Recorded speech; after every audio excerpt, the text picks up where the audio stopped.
Hello everyone, my name is Buster Coyote from Pixabite, and today we'll be taking an early look at Hammerwatch by developer Joachim Skoglund and Nicholas Meyerberg. Hammerwatch is an action-packed hack-and-slash game akin to the old Gauntlet series, where you have a full labyrinth of items, loot, and bad guys trying to kill you. Along the way, you can purchase power-ups with the money you collect, transforming you into the most awesome dungeon crawler the world has ever seen. Or in this case, a little red mage guy that shoots stuff. It's awesome. Nonetheless, Hammerwatch is still in beta, and the developers are aiming for a Q2 2013 release for PC, Mac, and Linux. As you can see here, my little red mage guy that shoots stuff is awesome. He's taken out a lot of these, what I like to call buzzy beetles from the old Mario series, although I don't know what their actual name is in the game. I'm sure they're just, beetles. And, well, I'm doing a good job at taking these guys out. I've been able to play the game for about an hour on this run itself, so there's plenty of content in this beta alone. And I've upgraded my damage a little bit, so my fireballs do a little bit more damage. They shoot a little bit farther, and I've recently spent 1,000 of my gold to pick up a frost shield. So there's a 20% chance when I take damage that not only will I slow the attacker, but I can negate the damage in half. So I'm really hoping that's going to help, because this guy, as you can see at the very bottom, in the red bar is 25, which is health, and that's, well, not a whole lot. These little green beetles actually, I believe, do 15 or so. So a lot of the enemies don't exactly one-shot me, but get pretty close. Now, I'm actually using the keyboard right now. There is a Gamepad Support, and I really recommend using the gamepads because, well, it's for those of you that are a little bit older or just really like some of the old Gauntlet-style games where it's a top-down dungeon crawler, I would say, is a nice way of saying it. I guess there's no bad way of saying it, though. These are great games, and this game especially has been holding my attention for a long time. I'm not sure why. It's just there's something charming about it and addicting. But I really do recommend using the gamepad. It is something that is going to make the game, I think, even more enjoyable. But right now I'm using WSAD on my keyboard, and I'm using the up arrow actually to shoot my fireballs. As you can see, it has a nice little AoE explosion at the end of the fireball, which makes this actually, I think, one of the better characters, as long as you don't get hit. And then you can also use our left arrow and shoot a little flame breath, which decimates enemies. And it's kind of like an oh crap weapon.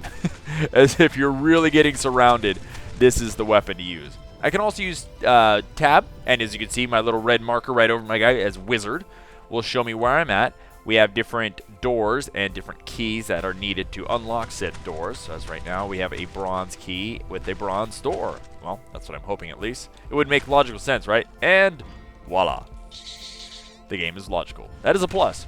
Now, the one thing I want to do is pick up all this loot, sure, but I kind of want to stay back a little bit. Sometimes these crates have traps. Bombs that explode in your face. And once again, because I only have about 25 health, I'll get my butt kicked in. As I mentioned earlier, though, the red bar at the bottom is our health. So the blue bar that you see refilling is actually going to be our mana bar. And this is used for the different specials that the characters have. So at this point, my flame breath, as I like to call it. There are also 3 other characters on top of this one. The 4th character, the Warlock, is locked for me at the moment. I don't know if that's something that I will need to beat the game with to actually gain, or if it's just a matter of, since it's the beta still, they don't have him active. Although I saw him in one of the preview videos the website has itself, and he looked pretty cool. This is a game I do also recommend, not only with the gamepad, but as co-op. And the beta actually does have multiplayer, so that's a really cool thing to include in an early beta. But you can play up to 4 players. Each character you can have, there are 4 of them, you can play as. I don't believe you can play as the same character multiple times. I'm not sure. But, get the key. Oh, yeah. Whew. Give me that bronze key. And each one has, ow.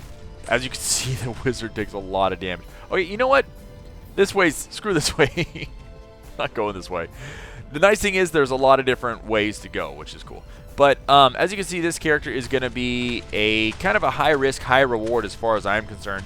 He does a lot of good damage. He can do it safely by moving away, but he'll take massive amounts of damage if he gets hit. Luckily, there are little health items such as the orange right there, and then also there's apples. And I would assume there's probably more in the game. that restore your health. You do not regenerate health by yourself. It is not natural. So for all of those that are used to the new games like Halo and such that, you know, I was like, I'll just sit here in the corner and regenerate my health. Yeah, good luck. There are different levels of monsters, and this is also just the first act, the prison. So there will be actually skeletons and other things that I'll fight later on as the game progresses. But right now I'm dealing with, these are kind of like what I call the super beetles, the little spiky beetles. There's the regular beetles, which are gray right there, which die pretty quickly, and the green ones, which have more health and do more damage. Now, as I mentioned earlier, this is similar to a gauntlet game, which has enemy spawners, such as that. So those are going to be one of the main priorities you want to take out. Also right here, monocrystals. So, whoop, really cool too. Mono will regenerate, but if you're really in a pinch or need to, well, just get your mana back, that is the best way to do it.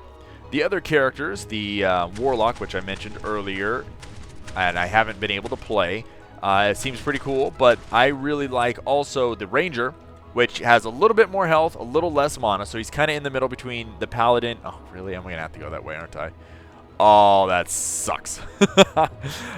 Similar to a mage like myself right now, but he can shoot farther. I don't believe there is a range maximum to his projectile, and it can shoot through multiple enemies.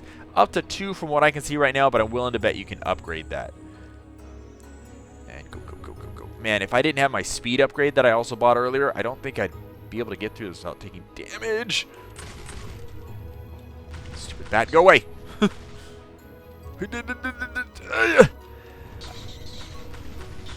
And, sorry about that. I had to concentrate there for a little bit.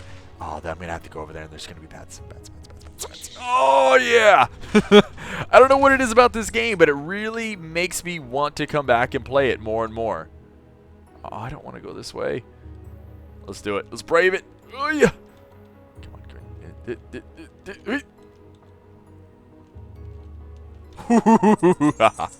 we just picked up another life right there with the Unk. You can see in the top middle to the right a little bit where our gold and different keys are as well. And so we now have an extra life.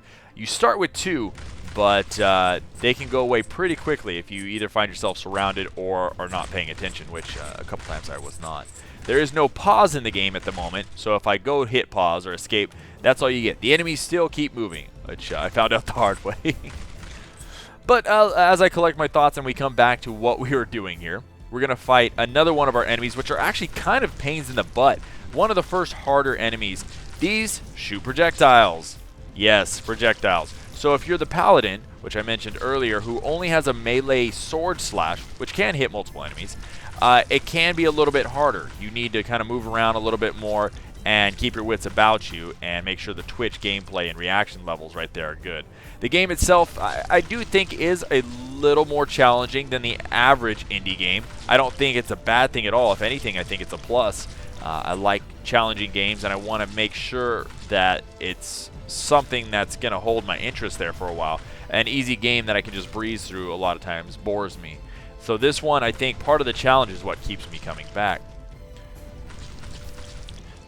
As we continue on, see, all right, these are the super, I guess these are the super beetles, the spiky beetles of the worms. Those guys, once again, having spikes to indicate that they're stronger, take a lot of hits and do a lot of damage. Okay, you guys need to die. So, once again, we're getting a little bit closer to what I'm going to assume is our boss right here. So we have a green key or possibly multiple switches that we'll need to get through. Some of the switches are just regular straight switches. Some will be part of puzzles that are anywhere from just, you know, press all the switches to press them in certain orders, or press certain ones that deactivate certain parts of a trap and then move to a different part and figure out the next switch you need to hit to get to the next part of the trap. So there's actually some good puzzling in here. Nothing that I think is too difficult.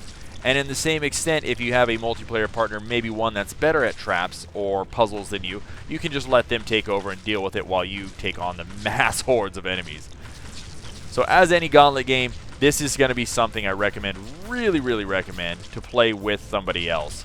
The game is fun, and I'm playing it just by myself in the early morning, so I'm having a good time with it. And like I've said, I've played this more than I've played some of the other... Oh, God, this guy. Some of the other previews that we've actually picked up through Pixabyte. For whatever reason, this game just really is holding my attention, which I love about it, and I think is a great credit to not only the developers, but the idea and the execution of this game. Oh my god, so many enemies. I'm going to say that a lot. Oh god. Jabus. This is one of the games that literally is getting a lot of audible reactions out of me, and not in a poor way at all. It's not an angry, like, oh, 5 damage, geez, super bats, go away. Not in a bad way at all. A lot of games, usually if I die, it's like, oh, you know, I died, whoop-de-doo. This one, I usually audibly mention something. It's like, oh, no, why? And I feel, once again, it's just a credit to the game being fun, addictive, and, oh, we got splatted. Dang. So these are going to be little save points throughout the game. I don't believe those necessarily work right now in the beta, but they will be implemented later. So a lot of cool stuff to look forward to in this game once it's fully released. A lot to look forward to right now. I'm having a blast with it. If you have people that want to play games like this that you get along with and have fun with, this is going to be one of those games that you really should try out. Probably one of the only things that I actually think can be a drawback is maybe the difficulty. For some, it's going to be a little bit more difficult. I do recommend putting on some of the mods the game has, the mutators or the different customization options depending on what games and genres you're from. Those different words will all mean the same thing, and it means either crutches or handicaps for you. So you can do things like add infinite lives, add double damage to yourself, have health that degenerates on you. A lot of cool stuff. Oh, I hate those things. Those little guys in the bottom left, see, they shoot those spikes up if you come in range.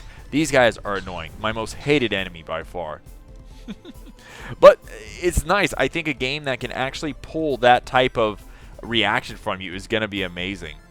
Nonetheless, if this is a game you're interested in supporting, I really recommend checking out Hammerwatch and developers Joachim Skoglund and Nicholas Meyerberg. Check out the information in the video description below and find them also on Greenlight. Give them an upvote.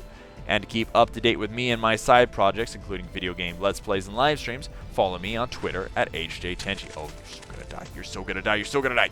You're so gonna die. Oh, this is not good. As always, everyone, thank you very much for watching.